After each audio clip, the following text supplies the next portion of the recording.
And then I'm also going to take us live on Facebook, just so we can be streaming for other people to join as well.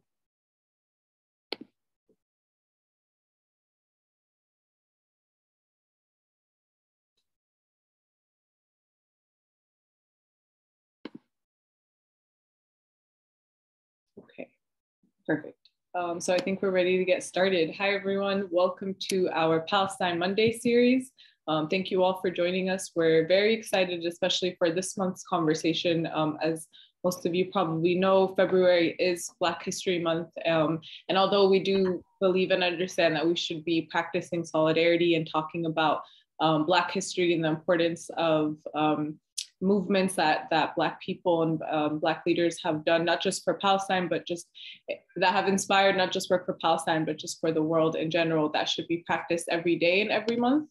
We did want to make sure that we did have a conversation during this month to just continuing honoring and uplifting Black lives and Black stories. And also to remind people that we're not necessarily talking about two separate communities, right? That there are a lot of Afro-Arabs, Afro-Palestinians specifically, who are part of our community and been part of the struggle.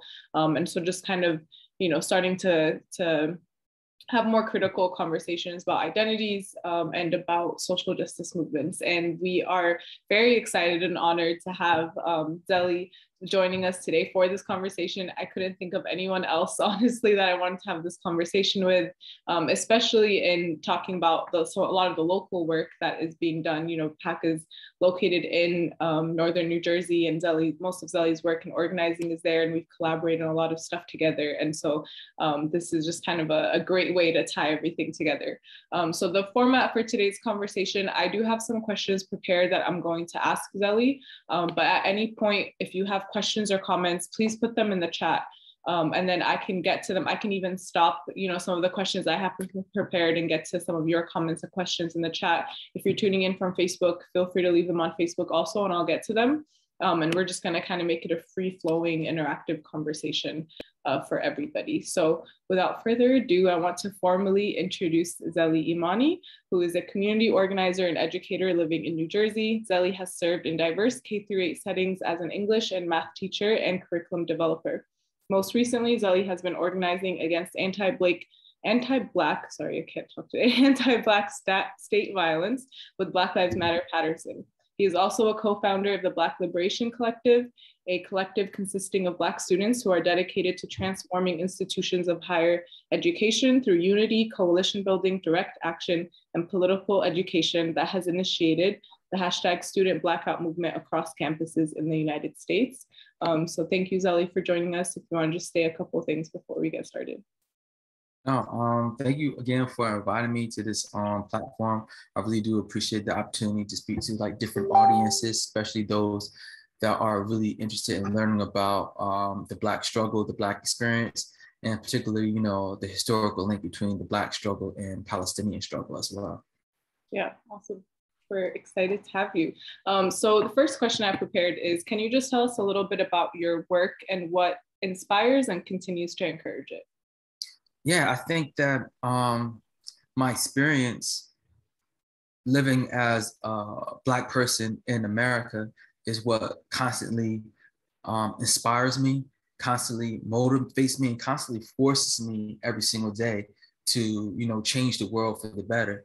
Just not changing it for myself, but changing it for, the generations that are coming after me. Every time that I see an injustice that's occurring in our country, in our world, and realizing that when I'm studying our history, that leaders like Malcolm X and Martin Luther King, they were saying the exact same things 50 and 60 years ago, and that, these issues that seem so simple for us to fix still exist in this day and age. And I think that's what really motivates me every single day to continue doing this work. A great answer, thank you. I'm definitely also inspired by Malcolm X and just so many, I think Malcolm X Autobiography, I remember reading it in high school, and it just felt very validating, especially as, someone who's Muslim and growing up in that social justice sphere and just wanting to piece it all together. So Yeah, appreciate Malcolm X a lot as well. Can you also talk to us a little bit about the Black Liberation Collective that you co-founded and was mentioned in your bio? Just what is it? Why is it important to have this critical lens in education also? Definitely. Yeah, I would love to tell you a lot about the Black Liberation Collective, right? That started in 2015. And the reason why it started was this was in a generation where everyone started to use like social media, like here and there. And I think maybe around 2013 and 14, that's when people really started to use social media to raise social consciousness and as well as to organize. But what we was watching happening all across the country, specifically in 2014, 2015, there were a lot of racialized incidences that were happening on campuses. There were students wearing blackface a lot. There were campuses where nooses were being found. There was campuses where, students were being called the N-word, and this whole bunch of different incidences that were happening in pockets all across the country.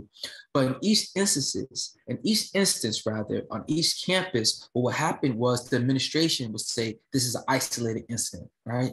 But what we knew as Black people, and as we knew as, marginalized people, that this wasn't isolated incidences. These were happening all across the country. And the only way that we would be able to fight something that's systemic is by taking a systemic approach ourselves. That we wasn't going to get nowhere just by having one protest at the Oklahoma University campus, but we need to be able to organize all across the country to force all of our administrations to make our campuses safer for not just Black students, but all students. Because if you make a campus safe for Black students, then inherently you'll make it safe for all students as well. So that's what the initiative with the Black Liberation Collective was all about. And we had 3 demands. Our demands were to increase the Black student population on our campuses, to increase the Black faculty representation, and also we demanded free college tuition for Black and Indigenous students. And again, this is back in 2015 when only Bernie Sanders was talking about free college tuition, right? And we was able to start a nationwide movement. Campuses all across the country. I'm talking about like Princeton, they was having sit-ins. Harvard was having sit-ins. Yale was having sit-ins. Rutgers, everywhere you could think of was having sit-ins and rallies and protests talking about this issue, and it raised up this consciousness for everybody, saying that, you know what, maybe we need to cancel college debt. We need to have free college tuition because it is limiting the chances of Black and brown people to generate wealth in this country. And I'm happy about the work that we've done because, as you've seen at the last presidential election, everybody, for the most part, the Democrats were talking about free college tuition and at least canceling some student debt. Yeah. I was in undergrad during that time. So I remember being a part of, I think my campus was organizing for certain things around that also. It was always a very collective and it was just a powerful space. So I definitely appreciate all of that work. I also, and I appreciate that it goes beyond just like basic tokenizing, like diversity and equity conversations, right? Because this was like, okay, that's great, but this is what we need to really address it, like you said, on that systemic level. And I think that's what made it even more powerful. That's awesome work. Yeah, I think what really was helpful, right, especially for this movement, was we was having conference calls, we was having Zoom calls, and we had pretty much give people like templates. We gave people like toolkits in order to tell them how to do the things on the campuses. Because remember, some of these kids were like freshmen and sophomores. Most of the students never had a protest before, right? They never did a sit-in before. So all these things were completely new to them. So by having the people on conference calls, specifically with students from the University of Mizzou, right, that was able to get, their university president fired, being able to talk to all the students like, hey, this is what you do at a sit-in. Make sure you got phone chargers, make sure you got this. All the things kids weren't thinking about, now they felt more comfortable because now they're sharing ideas. They felt more connected to something bigger, and it was able to share demands with one another. Like, hey, we're fighting for this on our campus. What about you? Oh, you fighting for that? Oh, I like that. I'm gonna add that into my demands now. So there's a lot of collaboration, a lot of talk. And I think that's the way that we are able to build community and actually win. We can never win by just being isolated with one another. We have to always talk to people. Yeah, and that you speaking about that reminds me, and we're going to get into it a little bit later, but just the sharing of like resistance tactics, right? That we see, I think this is like a nice like example of university campuses doing, but we see it on also such larger levels in talking about Black Palestinian solidarity, for example, and sharing of tools against occupation that we'll definitely get to. But I think that was just a great correlation to make, right? There's like the small scale and the larger scale. And that all goes, like you said, goes back to talking and communicating and sharing knowledge, right? And that's sharing power and sharing knowledge, I think, is the first step of true liberation. So in kind of talking about how people can get involved and what people can do to work together, talking specifically locally and talking about the work you've been doing in New Jersey, you were very involved in Black Lives Matter Patterson, and so I want to give you some space to just share some of the initiatives you're working on, some ways that people can support, some ways that people can get involved in also, because you all do such amazing work for the community. Yeah. So like Black Lives Matter Patterson, we started in 2016, and we are a organization that is fighting against anti-Blackness, not in Patterson or New Jersey, but all across the world as well.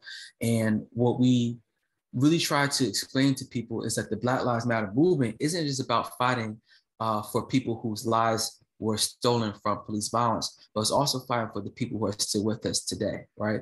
That people today living are still being oppressed, they're still being victimized, and they're still in danger of either being killed or be put in jail. So what can we do in these very moments in order to make people safe? And one of the ways that we're able to do that, we try to do that and model it, is through a practice called mutual aid, right? With mutual aid being a practice or principle, but the idea behind it that we get further along as a people and we get further along as a community by cooperating with one another. Right? That's capitalism always taught you that by being individualistic or competitive, that's how you be successful. And that's how you get ahead further. But we say, nah, that's not what indigenous practices say, right? The indigenous practices say that we as a community, or we as a people, or we as individuals, we get further ahead by working together, that we get further ahead by sharing resources, by sharing knowledge, by sharing tips, because that's going to benefit you and benefit me. And if me and you are both benefited, that benefits our community. So what we do with mutual aid is a lot of resource sharing, whether that is food, whether that is PPE during this pandemic, harm reduction for people who are houseless and on substance abuse, to make sure that they are safe until they get to a point of being sober, just by think of all the ways that we can protect our communities, because we know at this moment that police aren't protecting us, that the government isn't protecting us, and businesses aren't protecting us. So who is going to protect us? It has to be us. So some mutual aid projects that we have in the city of Patterson is one project we have with the Palestinian American Community Center, which is the Silk City Community Fridge. And it's a wonderful project. A fridge is a free food hub where people put food in and take food, and it's open 24/7, operates off the principle, take what you can and take what you need, right? So I love that project that we have, and we have other projects, which is a grocery project, and that's monthly. We have a books and breakfast project that is monthly as well. So there's a lot of different things that you can plug into in this with Black Lives Matter Patterson that is mutual aid. And we also do a lot of policy work, and we also do a lot of obviously response to police brutality and police misconduct. Yeah, thank you for sharing all of that. You all do such important, powerful work. I really highly recommend for everyone to, if you can donate, if you can physically show up, I'm on the listservs, you can get text messages, you can be involved and stay aware of everything that BLM Patterson is working on. So I definitely encourage everyone to tap into those networks. And I appreciate you talking about mutual aid and bringing up like indigenous practices, because I think that resonates a lot with Arab communities also, right? In that we have communal care, I think, is an integral part of many communities of color. And then there's sometimes a shock, and we get it from community members who like come here to the United States, and the first shock and the hardest part of moving here sometimes is actually that lack of community. And it's like, you know, this society is very individualistic. You don't have as much like neighborly care, like, you know, if you're in the same neighborhood, everyone knows who you are, right? So there's so I appreciate naming that individualism as a very Western and capitalist product also. And I think that's an important reminder, because that to me reminds us that we can fix it, right? That it doesn't have to be that way. And it's not like this is what it's supposed to be. It's just what is the norm, and the work that you all are doing at BLM Patterson, I see that as part of, you know, the journey of undoing that, right? Yeah. It's the undoing that it shocks a lot of people, because even with the pandemic, we was delivering food to seniors during the pandemic, like over 200 meals almost daily. And this was even when the cases were, you know, like 200, 300 new cases per day. And once cases started to like lessen, when it was like 5 cases a day or 4 cases a day, people was asking us like, yo, why are you still delivering food to seniors? Like the pandemic is done, you know, like they can go out and get food. But the whole idea is saying that like we shouldn't wait till a pandemic in order to care for our seniors, right? We shouldn't wait till, you know, there's like a major catastrophe in order for us to care for one another, that we should be caring for people throughout. And we want to create this model saying, no, this should be the standard with us supporting our seniors indefinitely. How they raised and supported us as youth, we need to return the favor now. Yeah, exactly, right. And like listening to elders and honoring our elders and upholding them, I think is also something very unique to communities of color too, and is often not done in American society. So I love that we're also undoing that. So I'm kind of jumping around a little bit, and I do want to remind everyone to please leave any questions, comments in the chat. I'm going to get to them. I'm kind of just asking questions that I've prepared, but I definitely want to hear from all of you also. So please put questions and comments in the chat, and we'll definitely get to them when you do. So talking a little bit about Black History Month, right? And I do want to acknowledge how corporatized Black History Month has become, right? And I don't want to fall into that same kind of tokenizing element that it can have. But just on a personal level, can you share why and if Black History Month is important to you, and what are some of your favorite parts of Black History Month? Yeah, I think, you know, Black History Month is really important to me because it creates a space where we can really focus in on Black history and Black culture in a real focused way. Growing up, my parents, I was lucky, you know, I have parents to be able to teach me about Black history, you know, 24/7, right? 365 days out of the year, being able to teach me not just about the Black history figures that you learn in the educational system, but, you know, people that they don't teach you about in educational system, right? And I'm thankful for that. But also being able to have that month-long experience where you're visibly celebrating Blackness, I think that does something for a kid, especially in a society that is always demonizing Black people, always criminalizing Black people, always devaluing Black people and devaluing the contributions that they made, in order to have 1 month, even if it's 1 month, to counter, you know, those dominant narratives, I think is very, very important. And I think that, you know, as time goes on, that we just have to be able to diversify the leaders that we are talking about in Black History Month, because we shouldn't let anyone else define who our Black leaders are, that we should be able to recognize everybody, regardless what their stance was, you know, or whatever the case may be.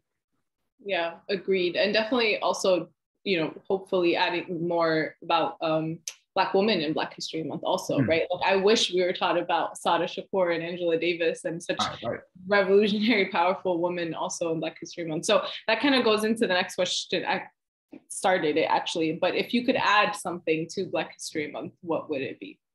Yeah, you know what, honestly, I was thinking about this recently. Like what I would add to Black History Month is the Black Lives Matter movement, right? The reason why I say that is that we shouldn't wait till like 50 years from now or 40 years from now to teach our kids about the Black Lives Matter movement or the contributions that the Black Lives Matter movement has made or is making now, right? It shouldn't be a hush subject, or it shouldn't be a taboo subject, and it shouldn't be a subject that we have to wait for permission from, you know, white educators or white administration to like tell us it's okay to finally talk about it. That we should be able to talk about it now. And if we get pushback from people who are Republicans and say, oh, you're teaching critical race theory, then that's the battle that we just have to fight. But it's important for the kids to know about the Black Lives Matter movement, that there should be no reason that there's kids in Patterson not only don't know about the Black Lives Matter movement, but don't know that there's a Black Lives Matter Patterson chapter as well, and what the Black Lives Matter Patterson chapter is doing, right? I would hate for a kid to grow up to be like 20 years old and think to themselves like, oh, I didn't even know there was a Black Lives Matter, you know, Patterson chapter. How come they never taught me about that in school? The same way like many people may have never known about, you know, the Black Panther parties or things of that nature. Like you don't know about it because you're not taught about it in school. And we need to change that narrative. Yeah, exactly. And yeah, there's so many thoughts, but I'm thinking about you mentioned critical race theory. So I was thinking about, I think it was, I can't even remember what state it was anymore, but there, you know, this conversation of banning critical race theories, banning books, and it just showed that, if anything, it shows how fearful they are of education, right? And especially of revolutionary education that has so much potential, and, you know, wanting to, I think that shows fear, right? And I think that's something that we've been taught in the past too, is that when the oppressors respond this way, it's because they're seeing the power of our collectiveness. And so if anything, that just pushes us to do more. There is a question in the chat I want to get to about, well, there's two. So I'll get to the first one about mutual aid. So the question is, we have food pantries and fridges in Toronto also. The question I have is how to keep the mutual aid that has developed on a larger scale during the pandemic ongoing. How do we grow this active opposition to capitalist thinking? Yeah, I think the main key to any mutual aid effort is to separate it from charity, right? That mutual aid and charity are not the same.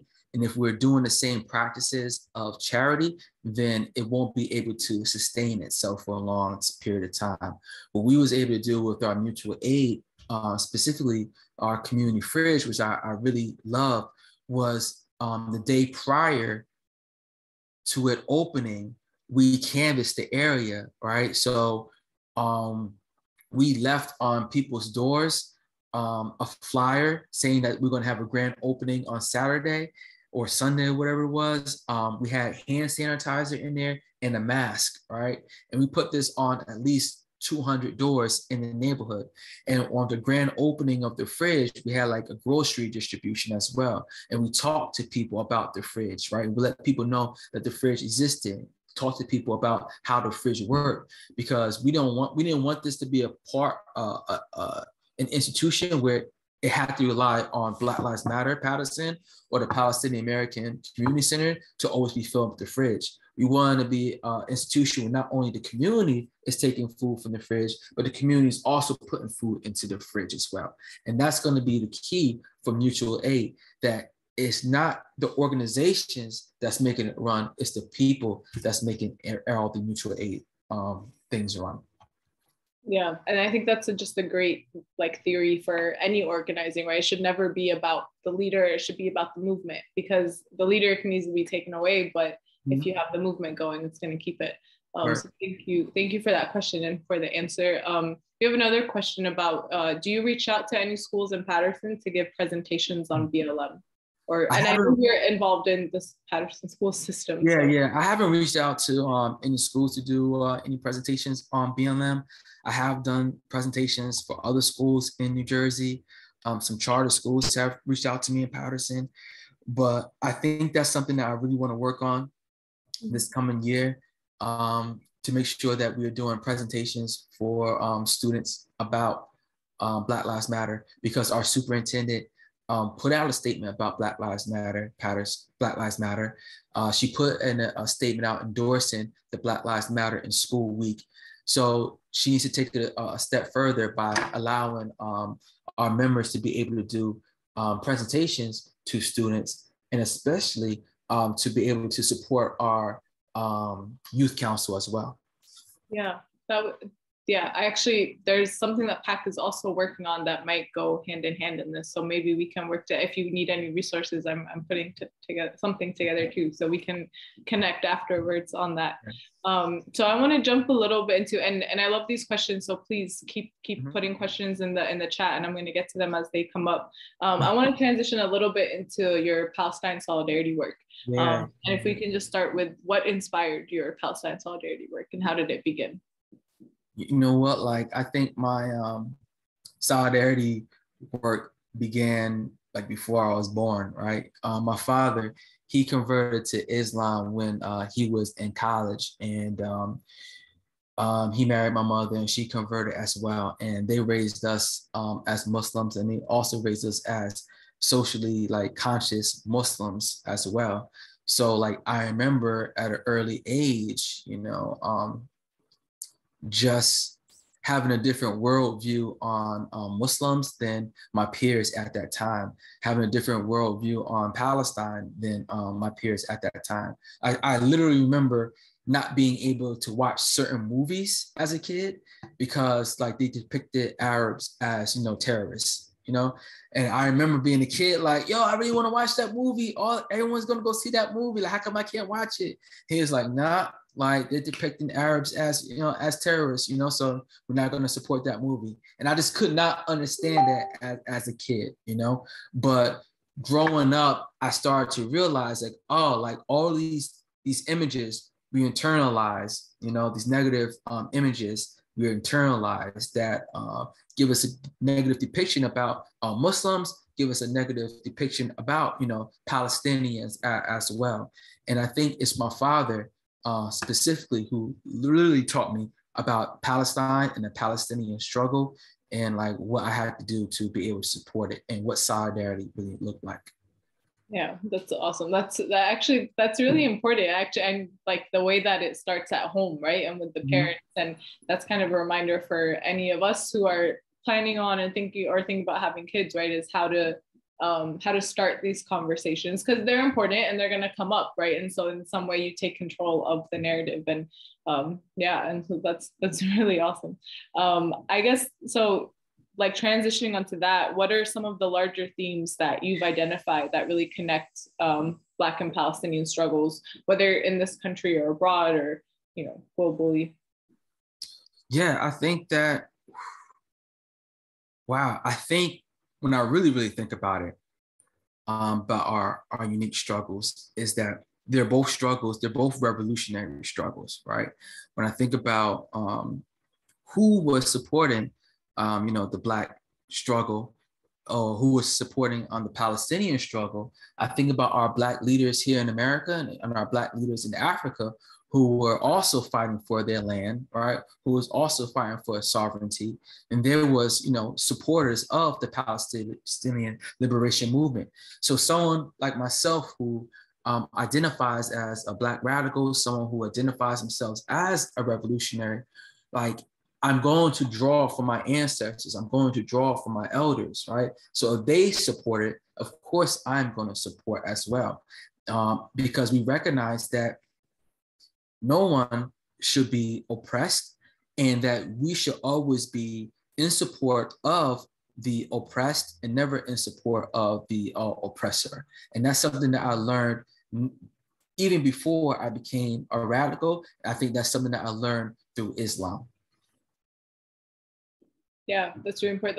That's also how I see solidarity as, like, you know, the oppressors speak to and rely on each other. So we naturally have to speak to and rely on each other too, right? And I again want to emphasize, I know we talk about Black Palestinian solidarity, but I think identity boxes have really made it like about two separate identities. But I also want to just make sure we keep, you know, we're acknowledging Afro-Arabs and Afro-Palestinians who are often, you know, extra marginalized, right? And even pushed more to the sidelines, or their struggle is doubled, right, or amplified. And so really encouraging everyone to kind of do some research about the unique struggles that people who identify with both identities are facing as well. Yeah. Do you, so I want to encourage more people to put questions on the chat because I don't want it to only be my questions. Do you have any advice for people who fear the pushback that they get from any political activism or solidarity work? And we have, we've seen so many examples of, Black people in solidarity with Palestine who get pushback, right? For Angela Davis, Mark Hill. We see a lot of Palestinian students who are really afraid of doing any activism because of Zionist Israeli lobby and how strong they are. I know that there's a lot of pressure of, being very vocal in the Black Lives Matter movement because there's fears of what that can do to your future, and so what advice or thoughts do you have to especially young people who might be concerned with that? Yeah, I think that as a person that you have to be able to look at your own, you have to do a temperature check. You have to do your own vulnerability to see if you have the capacity to do something like that, to see whether or not are you going to be putting yourself in danger by doing something like that, and if you're comfortable with whatever backlash you may receive, because all it comes down to is going to be your comfortability level about these things. I know for myself, I was at a point specifically, a year and 2 years ago, that I was comfortable saying what I needed to say, specifically as an ally to the Palestinian struggle. I knew that I could probably say more things, than they could be able to say things. Mm-hmm. And I was willing to take that risk and take that brunt in order to just be able to maybe help shift that narrative and change that conversation.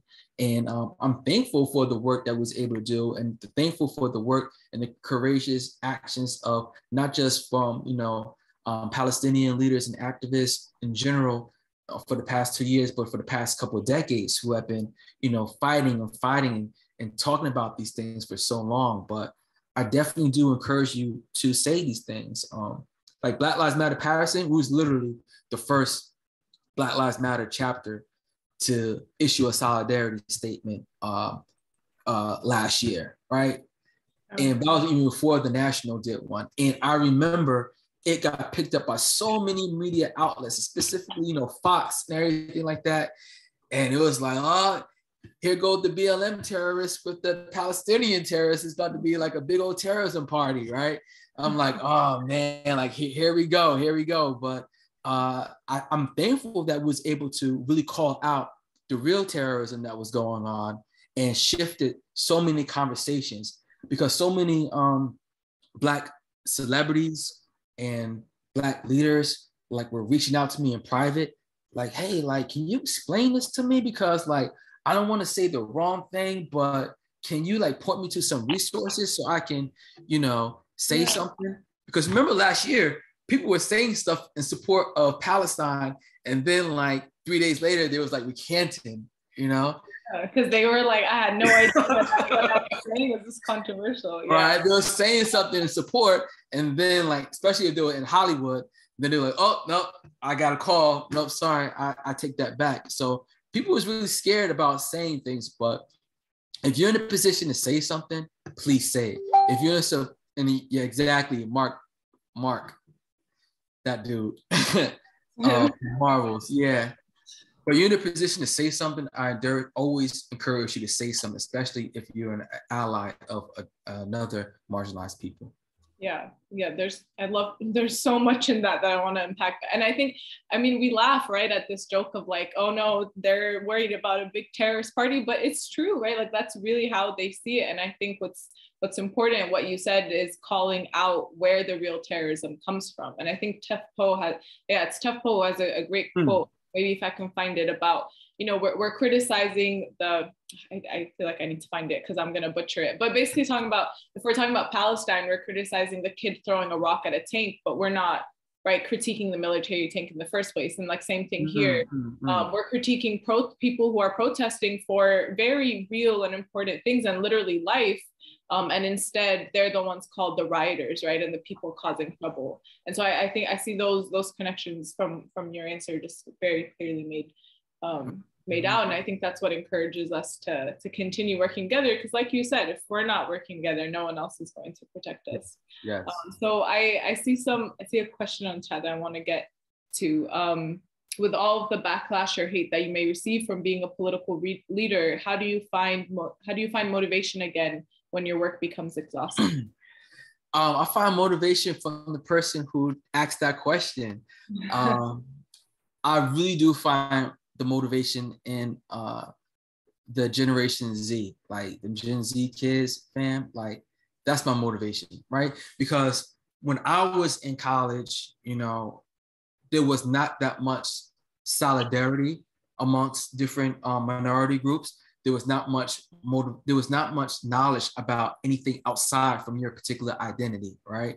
That if you was Black, you focus on Black issues. If you was immigrant, you focus on immigrant issues, and so on and so forth. LGBTQ was like LGBTQ issues. But now with intersectionality, that people was able to not only think about their own diverse intersections, but also be able to realize that all these issues are intersecting, right? That these systems of oppression are hurting all of us. And if we want to truly live in a free and safe world, we have to dismantle everything. That we have to be able to keep our brothers and sisters in Palestine safe, because an Israel, you know, with nuclear weapons is a threat to all of us. You know, it's just not a threat to like Palestine, but it's a threat to all of us. And I think that this new generation is so well read, so well learned, and is so motivated to change the world, that's what I get inspired from. That I may get, you know, frustrated from people from my generation or folks older, but when I see the younger generation, then I'm like, yeah, this is the generation that's going to get us to where we need to be. Yeah, there's a lot of hope, yeah, and activism and passion that I definitely see from younger generations too. And I have younger sisters who I guess, you know, would be part of Gen Z, and I talk to them about a lot of these issues, and sometimes they're like, we just have no other choice. Like they're like, the climate, like what, you know, we have to fight for it, or else we're literally not going to have anything. And I think maybe that comes from it also. Yeah, and I was thinking about this today too. We're about to come up on a 10-year anniversary of the killing of Trayvon Martin, right? And I think about my students, they're like 10 years old. I'm like, wow, like their whole life has literally been about Black and brown people being killed by either officers or vigilantes, and those people not being held accountable. Their whole life has been about, you know, the Black Lives Matter movement. They have been watching, you know, the Muslim ban and, you know, the ICE detention centers. They have been watching this stuff for majority of their life. So this is a real big chunk of their life growing up, and they're so more aware than what I think I was when I was a youth. And I think that awareness is what's going to be able to change the world. Yeah, exactly. I'm excited to see it and to help them. And right. And I don't know, we're the mentor. I don't know. It's a weird thing for me to like think, to figure out my place in this. But I feel the same sentiments. There's a question in the chat, and actually this is a great important question. Are there any recommended resources that teachers can use to help educate and empower students on the topics of BLM in Palestine? Well, that's a great question. I'm not even sure if there are any resources. I think that you would definitely have to, for BLM stuff, you would definitely have to look for Googling Black Lives Matter in schools. That has lots of resources to be able to teach kids from various grade levels, from kindergarten to high school, about the Black Lives Matter movement and Black Lives Matter subjects as well. As far as any particular resources that talk about, you know, the Black liberation struggle, cooperating with, you know, the Palestinian struggle, I'm not too familiar with anything, but, you know, I think if it hasn't been written yet, like it should be. Yeah, I know, and on behalf of, you know, PAC, we do have like a Palestine resource guide where there's a lot of recommended like readings and movies, visuals. I'm visualizing Palestine as great resources. I think that's more usually catered for like college level or maybe older high school level and above. So that's actually a great question to for us to maybe think about and maybe work and collaborate on or do something. Mm-hmm. If anyone is interested in like working together on collaborating on like a collective kind of teaching guide is for specific age groups, I'd love to work on that actually. Yeah, Amina, definitely, like, especially last year in 2020, like there was so many great TikToks. Yeah, I just saw that comment. Yeah. There was so many great TikToks. Like, so when people was asking me about resources, I was literally just sending them TikToks that I was able to explain it way better than I could. And I love that because that's taking agency of the ways in the way in which we share knowledge and the knowledge that we share, right? And I think Twitter was that platform before, and now Right. yeah, we can see things, and oftentimes they're like invalidated, right? Or they're seen as like, oh, that's just thing young people use, but there's so much power in it, and I think it's great. And thank you for that reminder to like harness that also. Yeah. So yeah, I just want to read the comment out loud, right? Showcasing students, young activists, YouTube videos, TikToks. I started learning about social change on social media, and the videos are typically short, so it's easy to absorb. Yeah, so definitely echo that. That's awesome. That's fantastic. This is, I love this chat. I love this conversation. This is, please keep some questions coming. I do have the last question that I had prepared for you, and I love ending on this question, is what does a free world look and feel like to you? Wow. A free world looks and feels like, I'm definitely thinking about like fresh air, right? Because when I think about freedom, I'm just not thinking about freedom for human beings, but I'm thinking about how we're no longer polluting the planet. I'm thinking about, a world that humans aren't only the ones being dominated, but land isn't being dominated, that, the water isn't being dominated and animals aren't being dominated anymore. That to me is like the free world. Like, I'm not looking just for myself to be free. I'm looking about how can I be able to be a real steward of this land that, God allowed me to still be here. So when I'm thinking about freedom, I'm thinking about access to resources, access to health, access to love, and access to joy. Yeah. Thank you for that. That's a beautiful answer, and agreed, right? Because if the land is free, then then that means we're free of capitalism and colonialism, right? Because those are the two main things that occupy the land. So that's a great reminder too, that it's not just about humans; it's about all the creatures that this land is made for. I want to echo a comment in the chat saying your parents sound like amazing people and role models, and they clearly raised a very special son. And I think that's a great note and comment to end on, unless there are any more questions. There is one more question actually. So Ahmad is asking, do you think the school system in New Jersey will allow social teachers to educate their students about these 4 organizations that document that Israel is practicing apartheid? So there's B'Tselem, Yeshdin, Human Rights Watch, and now Amnesty International put out reports claiming Israel's action as apartheid. And so the question is, do you think that they're going to allow, do you think New Jersey school systems will allow for this to be talked about? I think that where you get into this murky water, right, is that if you do teach something along those lines, right, that if someone was to get offended by it, the teacher could get in trouble because it may or not be a part of that particular curriculum, right? So as a teacher, you walk a very thin line about having that opportunity to not always teach things in the curriculum, but if what you do teaching that's outside the curriculum is controversial, you can get in trouble for it. Otherwise, like, they're always telling you, hey, it's Black History Month, like, look for more resources or look for more things to talk about, Black history. Or when our school district said, they endorse Black Lives Matter in schools, they say, hey, talk about Black Lives Matter, whatever.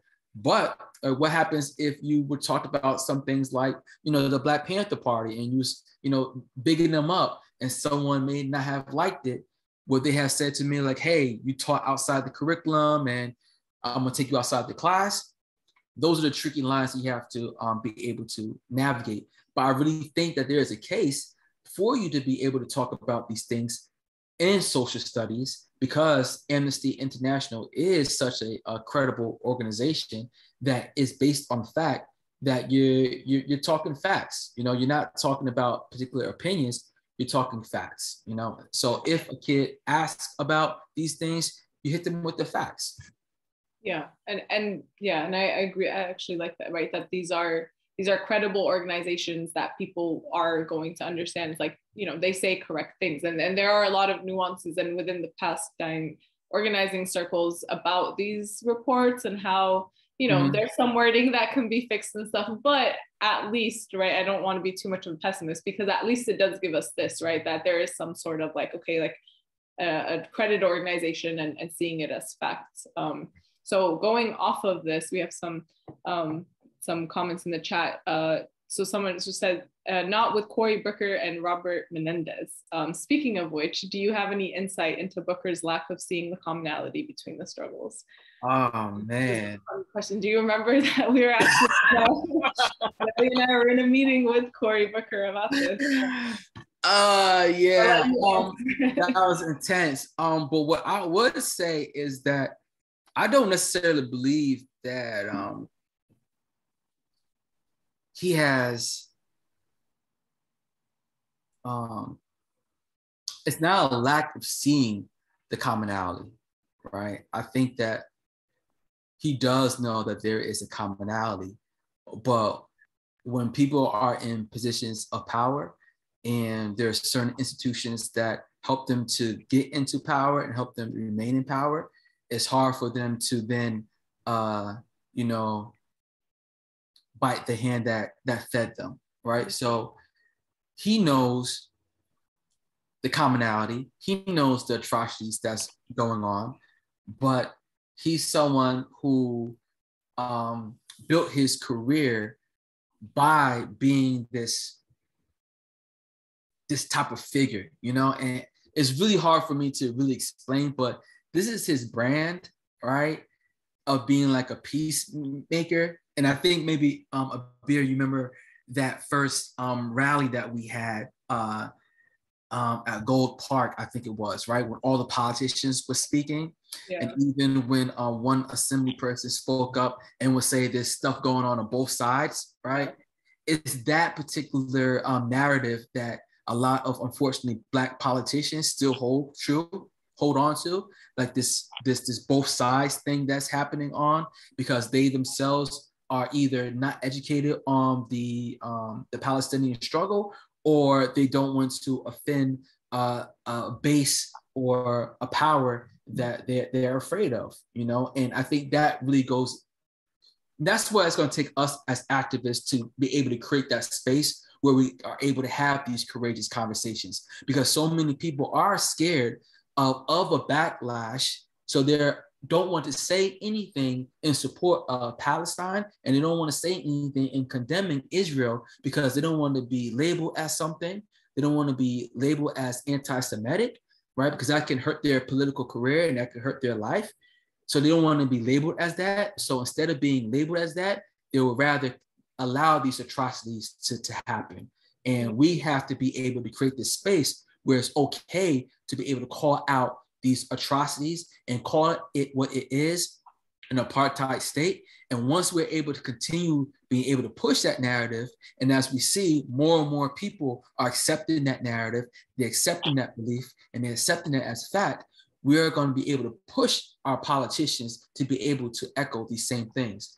So we are going to have to be able to do that hard work in order to create that space where eventually a Cory Booker will be able to condemn full stop what's going on in Israel. Yeah. Yeah, and I think it just really goes back to having the right knowledge and the right language, right? And being confident in language you're using, where you can be confident and say that I critique the state of Israel, and that what that means is I'm critiquing a state and not people, right? I'm not critiquing an identity, I'm not critiquing a religion, but I am critiquing a racist apartheid state, right? And that should be okay. And so I think it goes hand in hand with activism and knowledge sharing that we're even doing in this space. I do want to echo the comment in the chat responding to the school systems, right? Of maybe not directly in the curriculum, but there are ways to incorporate social issues into your everyday classroom and curriculum. My teachers make these current event topics, but I'm in high school and my peers are typically eager to talk about these issues. So I think sometimes, and it goes back to a conversation about new generation, right? Just opening it up and having, you know, asking them to have a conversation. You're still creating space in your classroom to do that, and make these small interventions, I guess we can say, until we get there.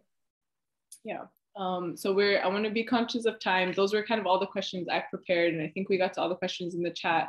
If anyone has any last minute question or comment, please put it in the chat now. But if not, I do really just want to thank you, Zelly, for hopping on and having this conversation with us. I know this is one of many that we have, and I'm excited to continue working together and collaborating, and until we can achieve the free world that we all need and very much want. So thank you very much. I think we're good with questions and comments on chat. So thank you so much. Have a good night. Yeah, this was an amazing conversation. Bye, everyone. Have a good night. Good night, everybody.